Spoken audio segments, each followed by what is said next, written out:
அனைவருக்கும் வணக்கம். நம்முடைய அட்னைட் பிசிக்ஸ் பயோரன் அப்படிங்கிற நம்ம காணொலி சேனலுக்கு உங்கள் அனைவரையும் வரவேற்கிறோம். இன்றைக்கு நம்ம மின்காந்த அலைகள், ஆங்கிலத்தில் எலக்ட்ரோ மேக்னெட்டிக் வேவ்ஸ் அப்படிங்கிற பாடத்துல இருந்து ஒரு கேள்வி பார்க்க போகிறோம். இந்த பாடத்துல பொதுவாக ஓரளவுக்கு எளிமையான கேள்விகள் தான் கேட்கப்படுது. இருந்தாலும் நம்ம கஷ்டமான கேள்விகளையே பார்த்துட்டு எளிமையான கேள்விகளை விட்டுட்டா கூட அது நமக்கு அவ்வளவு சரியில்லை இல்லையா? அதனால ஈஸியான கேள்வியா இருந்தா கூட அந்த கேள்வி என்ன அப்படிங்கிறத நம்ம பார்த்துக்கலாம். ஏன்னா ஈஸியான கேள்வியில நம்ம 10 செகண்ட் 15 செகண்ட்ல ஆன்சர் கண்டுபிடிச்சிட்டு போயிட்டே இருக்கலாம், நமக்கு ஒரு மார்க் கிடைச்சிடும். சரியா? என்ன கேள்வி சார்? சி மின்தேக்கி திறன் கொண்ட மின்தேக்கி ஒன்று வி மின்னழுத்தம் கொண்ட மாறுதிசை, அதாவது ஏசி மின்மூலத்துடன் இணைக்கப்பட்டுள்ளது. விக்கான ஃபார்முலா சமன்பாடு V is equal to V0 sin omega t அப்படிங்கிற சமன்பாடு. எனில் மின்தேக்கியின் தட்டுகளுக்கு இடையிலான இடப்பெயர்ச்சி மின்னோட்டம், இந்த இடப்பெயர்ச்சி மின்னோட்டம் அப்படிங்கிறதே நம்ம இந்த 5வது பாடம், அதாவது மொத்தத்துக்கு பார்க்கும் பொழுது 15வது அழகாக நம்முடைய நீட் சிலபஸ்ல இருக்கும். சரியா? சரி, என்ன சார் அப்படின்னு சொன்னா, இது கேள்வி நீட் தேர்வுல 2021ஆம் ஆண்டு கேட்கப்பட்ட ஒரு கேள்வி. 4 தெரிவுகள் ஆப்ஷன்ஸ் கொடுத்திருக்காங்க. IT is equal to V0 omega C cos omega t.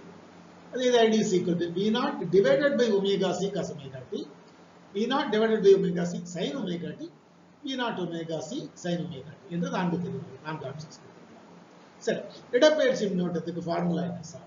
மின்னோட்டத்துக்குனாலே என்ன அர்த்தம்?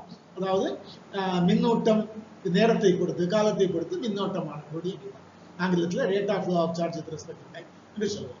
So IT is equal to dq by dt. அப்போ கியூங்கிறது என்னது? மின்னோட்டம். கியூக்கு ஃபார்முலா என்ன? Q is equal to CV, நம்ம படிச்சிருக்கிறோம் மின்தேக்கி. அப்போ C என்பது என்னது? மின்தேக்கி திறன். E என்பது மின்னழுத்தம். இந்த ஒரு கெப்பாசிட்டர், ஒரு மின்தேக்கி என்று எடுத்துக்கொண்டா அதனுடைய திறன் கான்ஸ்டன்ட் வேல்யூ தான், மாறாது. அப்ப அந்த C நம்ம வெளியே எடுத்துக்கலாம். So C into dV by dt.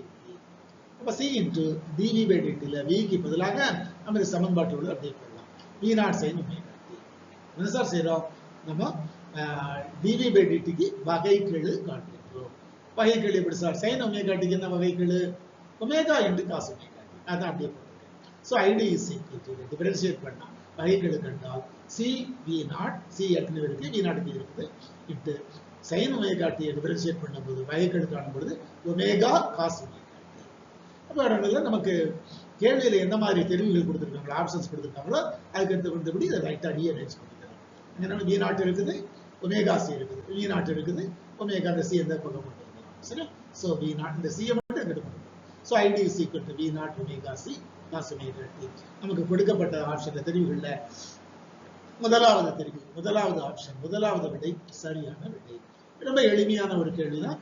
இந்த பாடத்துல ஓரளவுக்கு இந்த அளவுக்கு தான் கேட்கிறாங்க என்றாலும் நம்ம அதை பார்த்து வச்சிருக்கோம். கொஞ்சம் ஈஸியா இருக்கும். 10 செகண்ட் அது 12 செகண்ட்ல நம்ம இந்த கணக்கு நீங்க போட்டு வச்சிருக்கோம். இதே மாதிரி அடுத்த காணொலியில இதே பாடத்திலிருந்து வேறொரு கேள்வி நம்ம பார்க்கலாம். அதுவரைக்கும் அனைவருக்கும் நன்றி, வணக்கம்.